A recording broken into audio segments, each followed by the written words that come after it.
Please watch the full video and subscribe my channel by pressing subscribe button. প্রিয় ছাত্রছাত্রীরা, আজকে আমরা ভেক্টরের স্থানাঙ্কের সাহায্যে প্রকাশটা দেখব। অর্থাৎ আমরা ভেক্টর সম্পর্কে জেনেছি, তার যোগ জেনেছি, তার উৎপাংশ বিভাজন জেনেছি। আজকে আমরা যে কোনো ভেক্টরকে তার স্থানাঙ্কের সাহায্যে কিভাবে দেখব। তাহলে এখানে প্রশ্ন আসছে, ভেক্টর থেকে আবার স্থানাঙ্ক কি করে আসছে। দেখো, আমরা জানি যে কোনো একটা ভেক্টরকে আমরা বোঝাই এরকম, তাই তো? তাহলে এরকম যদি হয় তাহলে এর একটা স্টার্টিং পয়েন্ট আছে, একটা এন্ডিং পয়েন্ট আছে। তাহলে এটা যদি কোনো তলে থাকে তাহলে স্টার্টিং পয়েন্টের একটা স্থানাঙ্ক হয়, এন্ডিং পয়েন্টের একটা স্থানাঙ্ক হয়, ঠিক আছে? তাহলে এই স্থানাঙ্ক যদি তোমার বলে দেয় তাহলে সেক্ষেত্রে ওই ভেক্টরটাকে ইন টার্মস অফ স্থানাঙ্ক বা কার্টেসিয়ান কোঅর্ডিনেট কিভাবে লিখবো। ধরো আমি এটাকে মূল বিন্দু বলছি 0 0, আর এটার স্থানাঙ্ক এক্স ওয়াই, আর ভেক্টরটাকে আর দিয়ে বুঝিয়েছিলাম। অর্থাৎ আর ভেক্টরটা এখন আমি লিখবো এক্স ওয়াই এর টার্মসে কিভাবে হবে। তাহলে যেহেতু স্থানাঙ্ক বলছি, তাহলে স্থানাঙ্ক আমরা সচরাচর যেটা জানি যে রাইট কার্টেসিয়ান কোঅর্ডিনেট সিস্টেম, অর্থাৎ দক্ষিণাবর্তী যে নিয়মটা আছে, অর্থাৎ দ্বিমাত্রিক তলে যদি আমরা বলি তাহলে এরকম ব্যাপার বোঝাই, তোমরা সবাই জানো। এটা এক্স, এটা ওয়াই, অর্থাৎ একটা তলে ভেক্টর আছে। আমি ধরো বোর্ডের তলটা বলছি, তাহলে বোর্ডের তলে এটা এক্স অক্ষ, এটা ওয়াই অক্ষ। তাহলে এই ভেক্টরটাই আমি ওখানে যদি আঁকি তাহলে এখানে এভাবে আঁকলাম।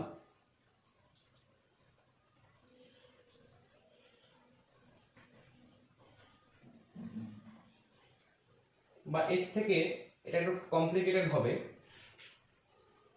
যে আমি ধরো বলছি এ একটা ভেক্টর, মূল বিন্দু দিয়ে যেতে বলেছি, এটা আর। দেখো, আমি আগে মূল বিন্দু একটা স্টার্টিং পয়েন্ট বলেছিলাম, আমি একটু চেঞ্জ করে নিলাম, যে মূল বিন্দু স্টার্টিং পয়েন্ট আর এন্ডিং পয়েন্টের স্থানাঙ্কটা এক্স ওয়াই। মানে এই ছবিটাই আমি একটা কোঅর্ডিনেট সিস্টেমে আঁকলাম। তাহলে বলছি এই ভেক্টরটা কিভাবে বোঝাবো, R vector in terms of X Y, এটা আমাদের টার্গেট, স্থানাঙ্কের সাহায্যে প্রকাশ। এবং এটা আমি প্রথমে করছি 2 ডাইমেনশনে, অর্থাৎ দ্বিমাত্রিক তলে। তাহলে আমার টার্গেট হচ্ছে R in terms of X Y. তাহলে এক্স ওয়াই জিনিসটা কি আগে দেখে নিই। এক্স ওয়াই মানে কি না, বলছি এই বিন্দুটা যেতে এক্স অক্ষ বরাবর কত যেতে হয়েছে, ওয়াই অক্ষ বরাবর কত যেতে হয়েছে। তাহলে এই ব্যাপারটা এরকম যে এক্স অক্ষ বরাবর এই দূরত্ব আর ওয়াই অক্ষ বরাবর এই দূরত্ব, অর্থাৎ এইটুকু হচ্ছে এক্স আর এইটুকু হচ্ছে ওয়াই, তো সবাই জানো। তাহলে এখন যেহেতু এক্স একটা বিন্দু বলেছিলাম, মানে তার একটা দূরত্ব, তার দূরত্ব মানে তো সরল, ওটা বোধহয় ভেক্টর দিয়ে প্রকাশ করে, তাই না? তাহলে আমি মনে করছি এখান থেকে এই পর্যন্ত নাম দিচ্ছি ও এ বি, অর্থাৎ ও এ যে দূরত্বটা, এটাকে যদি ভেক্টর দিয়ে প্রকাশ করি তাহলে ও এ হচ্ছে একটা ভেক্টর। একইভাবে এ বি একটা যদি ভেক্টর দিয়ে প্রকাশ করি তাহলে এ বি একটা ভেক্টর। তখন দেখো ত্রিভুজ সূত্র খাটছে, ও এ প্লাস এ বি সমান ও বি, এরকম ব্যাপার। ও এ ভেক্টর সাইন, আগে ও বি লিখো, ও বি ভেক্টর সাইন সমান O A vector sign plus A B vector sign. এবার হচ্ছে ও বি তো আমার আর ভেক্টর বলেই দিয়েছি, কিন্তু এই দুটো তো ভেক্টর যে হবে তাকে তো বোঝাতে হবে। আমি তো শুধু দূরত্বটা জানি, তা শুধু দূরত্ব দিয়ে তো ভেক্টর বোঝানো যায় না, তার সঙ্গে কি লাগে, যে কোনো একটা ভেক্টরকে বোঝানোর জন্য ধর এ একটা ভেক্টর, কি আমরা জানি না, এর মড ইন্টু এ ক্যাপ, মনে পড়ছে? সেই ভেক্টরের মান এবং তার সঙ্গে সেই দিক বরাবর ইউনিট ভেক্টর দিয়ে গুণ করলে আমি ভেক্টর দিয়ে প্রকাশ করতে পারবো, তখন তাকে আমি ভেক্টর বলতে পারবো। তাহলে দূরত্ব হচ্ছে ও এ এক্স। এবার আমরা সবাই জানি যে এক্স অক্ষ বরাবর, ওয়াই অক্ষ বরাবর, অথবা আরেক যে অক্সিস থাকে জেড, তাহলে সেই বরাবর ইউনিট ভেক্টরটা স্পেসিফাইড, নির্দিষ্ট। কি জানি আমরা, এক্স অক্ষ বরাবর ইউনিট ভেক্টর আমরা জানি আই ক্যাপ, ওয়াই অক্ষ বরাবর জে ক্যাপ, কে অক্ষ বরাবর জেড অক্ষ বরাবর কে ক্যাপ। এটা ধরে নেব আমরা, এটা হচ্ছে এক্স ওয়াই জেড অক্ষ বরাবর তিনটে unit vector I J K. এবার দেখবো এক্স অক্ষ বরাবর দূরত্ব কত আছে, তার সঙ্গে ইউনিট ভেক্টর দিয়ে গুণ করে দেবো। তাহলে পরের লাইনে লিখছি ও বি মানে হচ্ছে আর ভেক্টর, ও এর দূরত্ব এক্স, ইন্টু আই ক্যাপ, এবির দূরত্ব ওয়াই ইন্টু জে ক্যাপ। বুঝা গেল? তাহলে দেখো আর ভেক্টরটা in terms of X Y প্রকাশ হয়ে গেছে, এবং দেখো ভেক্টর সাইন দিয়ে যেহেতু আছে অতএব এটা একটা ভেক্টর। ঠিক আছে, এবার দেখো এই ভেক্টরটা ভেক্টর দিয়ে বোঝানো হলো, এই ভেক্টরের মান কত হবে, অর্থাৎ এই আর এর দূরত্বটা এক্স ওয়াই দিয়ে কি হবে সেটা আমরা, তার জন্য আমরা ভেক্টর বোঝানোর দরকার নেই বা ভেক্টর বোঝানোর দরকার নেই। কি জানি আমরা সমকোণী ত্রিভুজ ধরো, এটা সমকোণী ত্রিভুজ, তাই এটা লম্ব, এটা ভূমি, এটা অতিভুজ, তাই এটা যদি অতিভুজ হয় ভেক্টরের দৈর্ঘ্য, তাহলে আরটা হবে √(x² + y²). হয়তো মনে হয় আমি ভেক্টর দিয়ে বুঝবো, ওসব আমি বুঝি না, তাহলে ভেক্টর দিয়ে বোঝানোর নিয়ম আছে। কিরকম না, এটা যদি ওয়াই হয়, এটা ওয়াই, দুটো ভেক্টর এক্স ওয়াই পরস্পর সমকোণে আছে, তাহলে a² + b² + 2ab cos θ, এখানে cos θ হচ্ছে 90 ডিগ্রি, অর্থাৎ a² + b² মানে x² + y²। তাহলে শুধু ভেক্টরের মান বলা হলো, এবার কত ডিগ্রি কোণে আছে সেটার দরকার। আমি মনে করছি যে এই ভেক্টরটা থিটা কোণে আছে, ঠিক আছে, তাহলে থিটাটা কি হবে, থিটা আমি যদি ট্যান থিটা করে নিই, তাহলে ট্যান থিটা হচ্ছে লম্ব বাই ভূমি, অর্থাৎ y/x, তাহলে সেখান থেকে আমি পাবো থিটা সমান ট্যান ইনভার্স y/x। তাহলে এটা হচ্ছে এই ভেক্টরের মান এবং দিক। বোঝা গেল?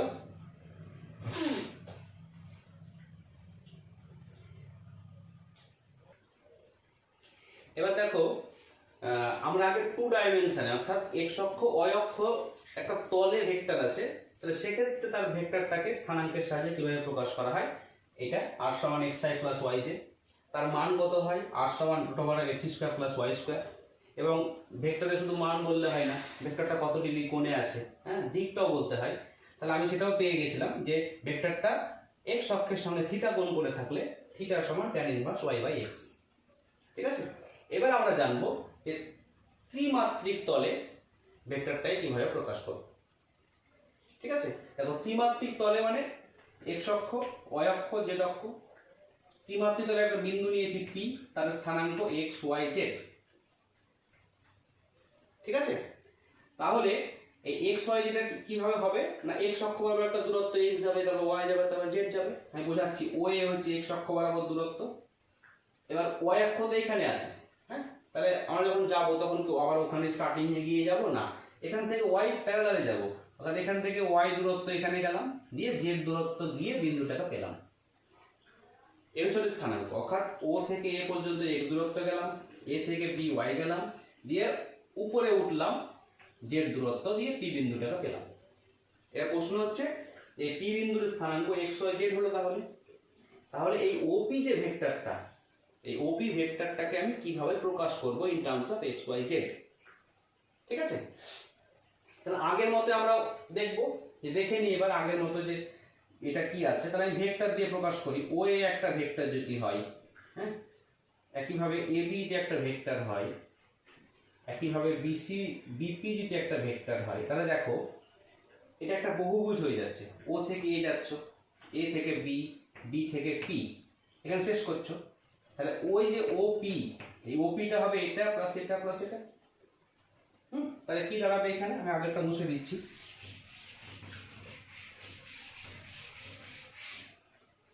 এরকম দাঁড়াবে যে আমার দরকার OPটা, সেটা দাঁড়াবে OP সমান OA plus AB plus BP। এটা আমরা ভেক্টর সূত্রে বহু সূত্র থেকে জেনেছি যে পরপর ভেক্টরগুলো যোগ করলে যেখানে শেষ করছে, স্টার্টিং আর শেষ যেটা হয় সেটা লব্ধি হয়, অর্থাৎ O থেকে স্টার্ট হয়েছে, OA, AB, BP, তিনটে ভেক্টর, একটা দুটো তিনটে, তাহলে স্টার্টিং আর এন্ডিং, তাহলে এই যে বিপরীত ক্রম, অর্থাৎ এই দিকে আসতাম না গিয়ে এই দিকে, তাহলে এই ভেক্টরটা এই তিনটের যোগফলের সঙ্গে সমান, তাই লিখেছি।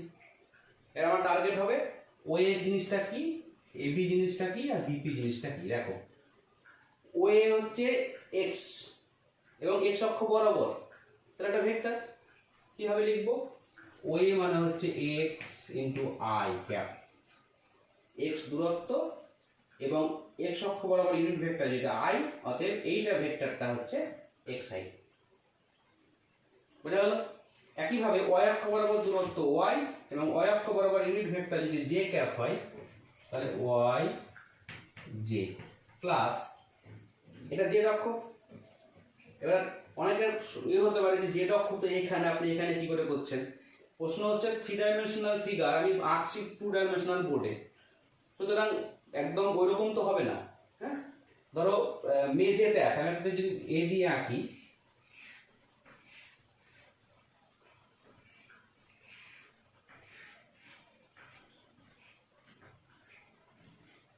যদি ঘনক দিয়ে আঁকি, ধরো এখানে একটা বিন্দু আছে এরকম, তার মানে এই ঘনকের এই এটা ধরো স্টার্টিং পয়েন্ট, ঠিক আছে? অর্থাৎ এখান থেকে তুমি যাচ্ছ, এটা ধরো এক্স দিয়ে ওয়াই বরাবর কিছুটা গেলে দিয়ে জেড বরাবর যাচ্ছ, অর্থাৎ এটা ঘরের দেওয়াল বরাবর যাচ্ছ, দিয়ে আবার যাচ্ছ, দিয়ে উঠছো, এক্স ওয়াই জেড এরকম ব্যাপার হচ্ছে, ওখানেও তাই।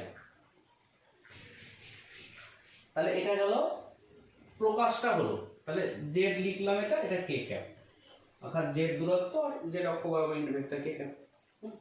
এর মানটা কি হবে? তাহলে এটাই হচ্ছে আর, আমি আর বলেছি এখানে, তাহলে এটা হচ্ছে 3 dimensional right Cartesian coordinate system ভেক্টরের প্রকাশ। তাহলে একইভাবে তার মান কত হবে? আর মানে মড যদি লিখি একইভাবে হবে x² plus y² plus z²। এটা কিভাবে আসছে দেখো, আমি যদি এখান থেকে করি তাহলে এখানে একটা এ করে নিতে পারি, তাহলে এটা হচ্ছে x² প্লাস y² হলো, আর এটা z। আবার যদি আরেকটা ত্রিভুজ করি তাহলে দুটো বল x² প্লাস y² তার স্কয়ার প্লাস z², তাহলে হয়ে যাবে x² plus y² plus z²। তাহলে এটা হলো তার মান। এবার হচ্ছে যে এর অ্যাঙ্গেল কিভাবে বোঝাবো? একটা দিক তো বোঝাতে হবে যে কত ডিগ্রি কোণে আছে, তা দিকটা বোঝাতে গেলে তোমাকে সেই কারোর সঙ্গে বোঝাতে হবে। তাহলে কারোর সঙ্গে বলতে এখানে কে কে আছে? x অক্ষ, y অক্ষ, z অক্ষ। তাহলে আমি ধরে নিচ্ছি যে x অক্ষের সঙ্গে একটা কোণ করে আছে, ধরি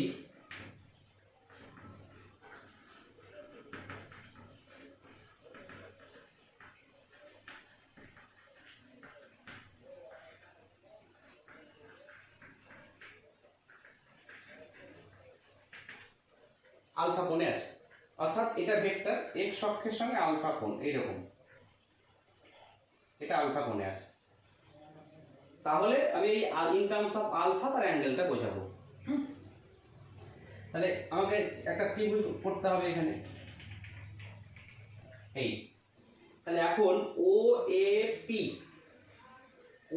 পি ত্রিভুজ থেকে আমরা পাবো, অতএব ত্রিভুজ ও এ পি হতে cos আলফা সমান x/r। দেখো ওখানে ট্যান দিয়ে করেছিলাম, এখানে আবার হঠাৎ করে cos-এ চলে এলাম কেন না? আমার এখানে ভূমি অতিভুজ জানা আছে, তাহলে ভূমি অতিভুজ দিয়ে ত্রিকোণমিতির কোন ফাংশনটা জানি আমরা? cos, তাই cos লিখেছি। লম্বটা আর ভূমিটা এখানে জানি না। কিরকম দেখো, এটা হচ্ছে ভূমি আর এটা হচ্ছে অতিভুজ। এর প্রশ্ন হচ্ছে স্যার এটা সমকোণী ত্রিভুজ দেখেই তো লাগছে না, এই ও এ পি কি সমকোণী ত্রিভুজ লাগছে দেখে? কোনোদিনই লাগছে না, কিন্তু ছবিতে না লাগলেও বাস্তবে এটা সমকোণী ত্রিভুজ। তোমাদের ঘর দিয়ে বুঝতে হবে, হ্যাঁ, এই বোর্ডে আঁকা একটু সমস্যা, তাহলে ঘর দিয়ে কিভাবে বোঝাবো, বোঝানো একটু সমস্যা। একটা ঘনক যদি এভাবে এঁকে দেখাই, একটা ঘর আঁকছি ধরো এরকম, x/r কি করে হচ্ছে,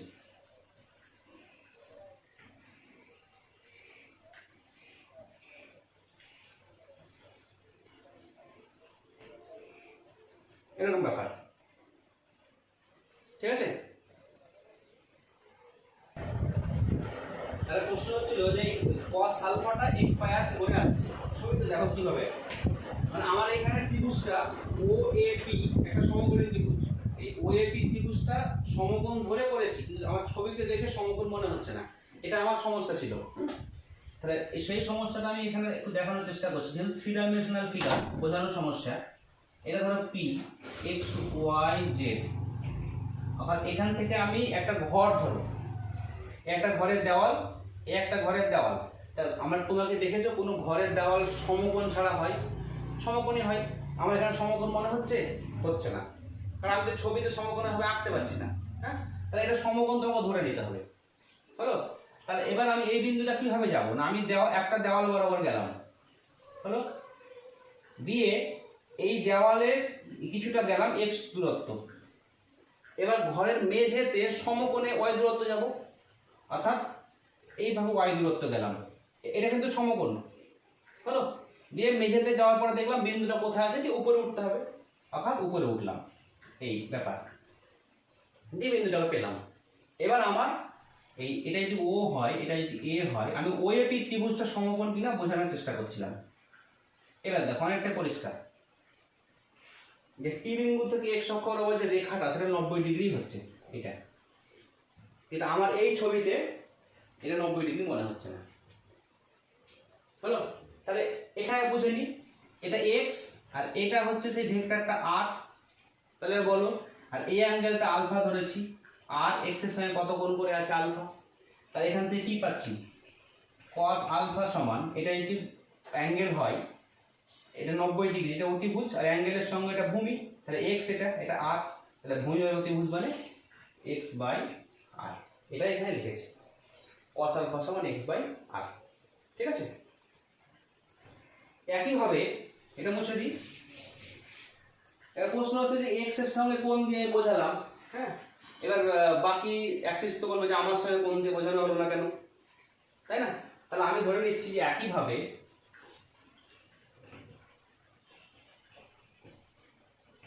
ওয়াই ও জেড অক্ষের সঙ্গে আর ভেক্টরটি, মানে যেটা স্থানাঙ্কের সাহায্যে প্রকাশ করলাম, বিটা ও গামা কোণে যদি থাকে, তাহলে cos এর এই ফর্মুলাটা কেমন হবে?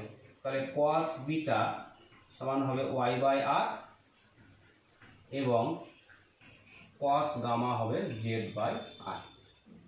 এটা এখানে ছবিতে দেখাচ্ছি না, ঠিক আছে? একই রকম হবে, যদি এক্স এর সঙ্গে হয় তাহলে এক্স হবে, ওয়াই এর সঙ্গে বিটা কোণ তাহলে ওয়াই বাই আর, জেড এর সঙ্গে গামা কোণ তাহলে জেড বাই আর। ঠিক আছে? এবার দেখো এই যে cos আলফা, এই যে cos বিটা, এই যে cos গামা, এগুলো একটা নাম দেওয়া হয়। ঠিক আছে? এটাকে বলা হয়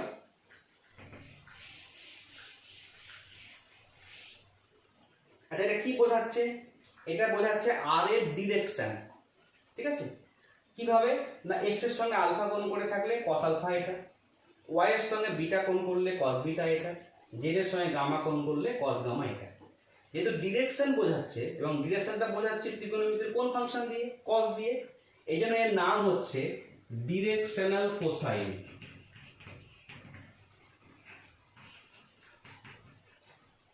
ঠিক আছে? বাংলায় কি লিখো? তাহলে ডিরেকশনাল মানে দিকসূচক, দিকসূচক কোসাইন। এটা কটা পেলাম ডিরেকশনাল কোসাইন? একটা cos আলফা, একটা cos বিটা, একটা cos গামা। এই তিনটাকে আলাদা করে নাম দেওয়া হয় এল এম এন। হ্যাঁ, একটা হচ্ছে এল সমান, এল সমান কি ধরা হয়? cos alpha. আর একটা ধরা হয় এম সমান, এমটা কোনটা ধরা হয়? cos beta. আর একটা ধরা হয় এন, ওটা কোনটা ধরা হয়? জেড এর সঙ্গে cos গামা। অর্থাৎ এল এম এন, এটাকে আমরা বলছি ডিরেকশনাল কোসাইন। ডিরেকশনাল কোসাইন মানে হচ্ছে ওই যে পজিশন ভেক্টর আর পেলাম, অর্থাৎ কার্টেসিয়ান কোঅর্ডিনেট সিস্টেম দিয়ে, সে এক্স এর সঙ্গে কত কোণ করছে তার cos, ওয়াই এর সঙ্গে কত কোণ করছে তার cos, এবং জেড এর সঙ্গে কত কোণ করছে তার cos। ঠিক আছে? তাহলে আমরা এখানে লিখে নিই কি ছিল। cos আলফা ছিল এক্স বাই আর, এটা ছিল ওয়াই বাই আর, এটা ছিল জেড বাই আর। তাহলে এই আমার ভেক্টরটাকে বোঝানো হয়ে গেছে।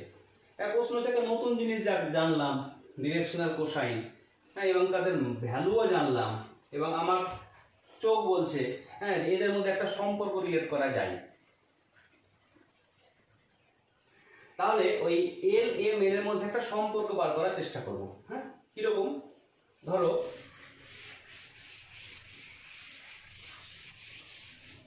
আমরা জেনেছিলাম, তো দেখো খেয়াল আছে কিনা, r সমান x square plus y square plus z square, এটা জেনেছিলাম, তাই তো?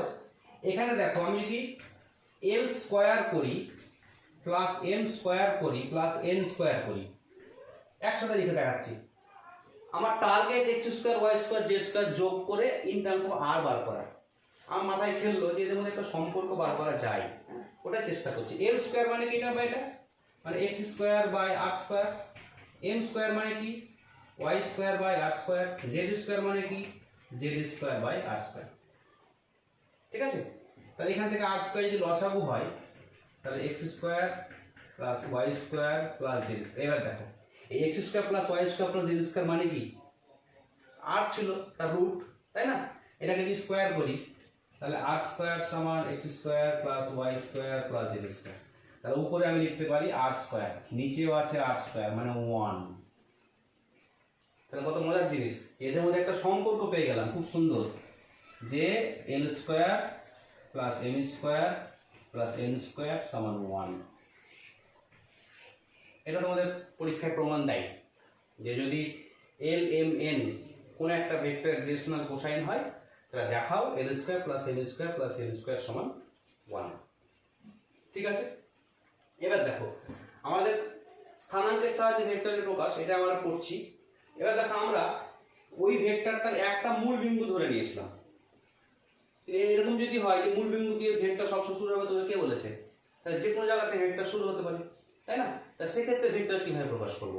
হ্যাঁ, তো তার আগে একটা বলে নিই, এই যে আমরা ওপি ভেক্টরটা স্থানাঙ্ক দিয়ে প্রকাশ করছিলাম, এই ওপি ভেক্টরটার নাম বলা হয়, একটা নাম আছে। এই ওপি ভেক্টরটাকে বলা হয় পজিশনাল ভেক্টর বা পজিশন ভেক্টর। ঠিক আছে, বাংলাটা হচ্ছে অবস্থান ভেক্টর।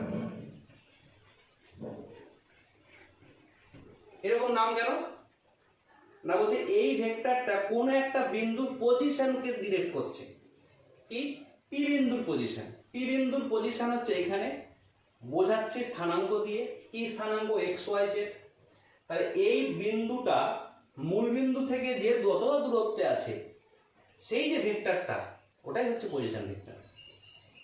ঠিক আছে, তাহলে যে কোনো পজিশন ভেক্টর মানে হচ্ছে মূল বিন্দু থেকে কোনো একটা বিন্দু দূরত্বের যে ভেক্টর, এটা হচ্ছে পজিশন ভেক্টর। তাহলে আমি যেটা বলছিলাম একটু আগে যে সবসময় মূল বিন্দু দিয়ে হবে তার মানে নাই, আমি যে কোনো একটা ভেক্টর রাখবো, তার দুটো স্থানাঙ্ক পাবো, তাহলে সেই ভেক্টরটা কিভাবে বোঝাবো ওটা একটু দেখে নিই।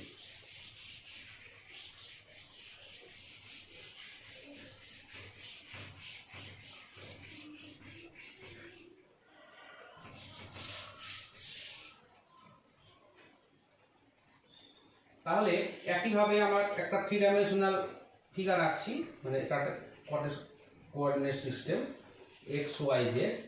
আমি এখানে এরকম একটা ভেক্টর নিচ্ছি, এর স্থানাঙ্ক বলছি x1 y1 z1, আর এর স্থানাঙ্ক বলছি x2 y2 z2। ব্যাপারটা এরকম।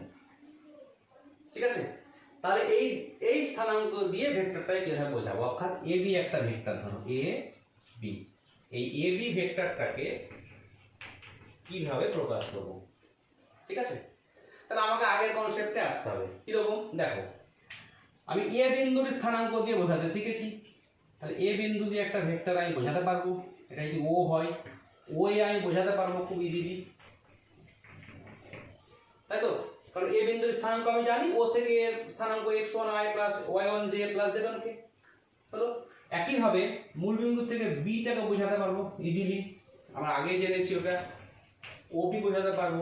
এবার আমি দেখবো ওএ আর ওবি, এই ওএ আর ওবি দিয়ে এবি কে আনা যায় কিনা। এবার দেখা যাক, আমার একটা ত্রিভুজ পেয়ে গেছি তো, তাই না?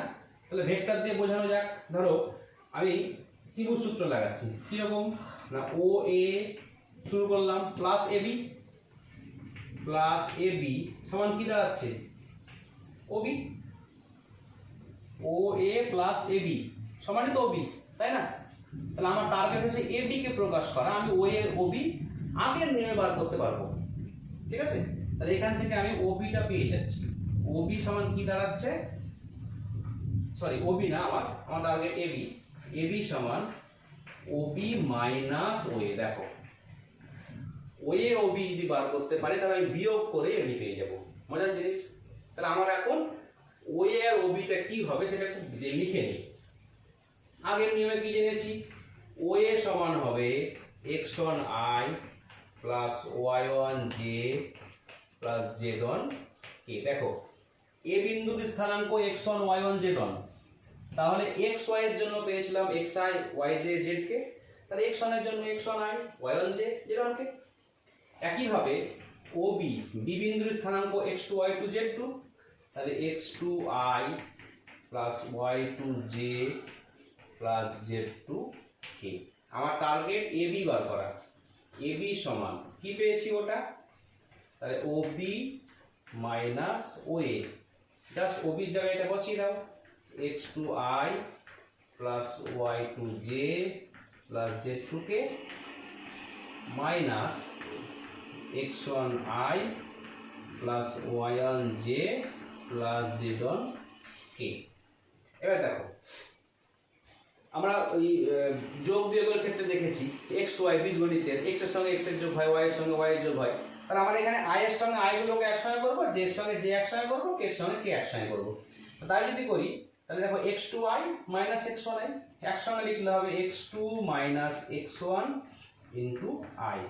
একইভাবে y2 minus y1 into j, একইভাবে z2 minus z1 into k। তাহলে এটা হলো AB পজিশন ভেক্টর, ঠিক আছে। অর্থাৎ দুটো স্থানাঙ্ক দিয়ে একটা ভেক্টর, মূল বিন্দু না, ঠিক আছে।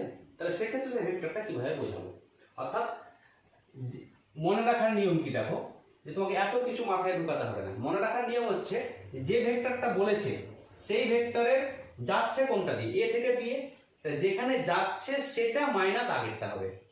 অর্থাৎ এ থেকে বি যাচ্ছে, x1 থেকে x2, y1 থেকে y2, z1 থেকে z2, তাহলে এর ভেক্টরটা হবে x2 minus x1 into i, y2 minus y1 into j, z2 minus z1 into k, ঠিক আছে।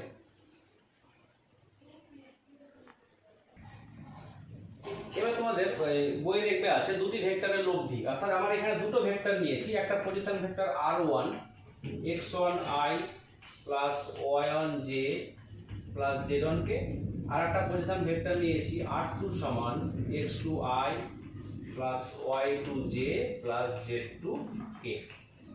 এরা বলছে যে এই দুটো পজিশন ভেক্টর বা স্থানাঙ্কের সাহায্যে ভেক্টর, তাদের যোগগুলো কিভাবে করব। আগে যেমন ভেক্টরের যোগ করেছি, দুটো ভেক্টর তার ফর্মুলা দিয়ে square plus B square plus 2ab cos θ করেছি, আবার ত্রিভুজ সূত্র লাগিয়ে যোগ করেছি, বহুভুজ সূত্র লাগিয়ে যোগ করেছি। তাহলে এর ক্ষেত্রে যোগ কেমন হবে, খুব সিম্পল। এর ক্ষেত্রে যোগ হচ্ছে i এর সঙ্গে i এর কম্পোনেন্ট গুলো যোগ করব, j এর সঙ্গে j এর কম্পোনেন্ট যোগ করব, আর k এর সঙ্গে k এর কম্পোনেন্ট যোগ করব। যদি বিয়োগ হয় তাহলে একইভাবে i এর সঙ্গে i বিয়োগ, j এর সঙ্গে j বিয়োগ, k এর সঙ্গে k বিয়োগ। কিরকম দেখো, ধরো r1 প্লাস r2 তোমাকে লিখতে বললো, কিভাবে লিখবে, x1 plus x2 into i plus y1 plus y2 into j plus z1 plus z2 into k। একইভাবে যদি বিয়োগ বলে খুব সোজা, r1 মাইনাস r2 যদি বলে তাহলে x1 minus x2 into i, y1 minus y2 into j plus z1 minus z2 into k। এবার যদি বলে যে যোগফলটার যে ভেক্টর হলো সেই যোগফলের ভেক্টরটা ডিরেকশনাল কোসাইন কি হবে, তাহলে এটার যোগফল, হ্যাঁ, তাহলে আমি মনে করছি যেটা L1 হলো, হ্যাঁ, তাহলে তার x কম্পোনেন্ট এটা, তাহলে x1 plus x2 by r1 plus r2 তার মড, কারণ r1 প্লাস r2 ভেক্টর, তাহলে আমরা পেয়েছিলাম x বাই r, তাহলে এখানে r1 প্লাস r2 আর তার কম্পোনেন্ট হচ্ছে x1 প্লাস x2। একইভাবে প্রত্যেকের ক্ষেত্রে হবে, এটা যদি y1 এর ক্ষেত্রে y1 plus y2 by r, z1 plus z2 by r, তো বিয়োগের ক্ষেত্রে ডিরেকশনাল কোসাইন করতে পারে, তাহলে x1 minus x2 by r, এভাবে তোমাদের হবে। এই হলো তোমাদের সিলেবাসে যেটুকু আছে স্থানাঙ্কের সাহায্যে ভেক্টরের প্রকাশ, ঠিক আছে।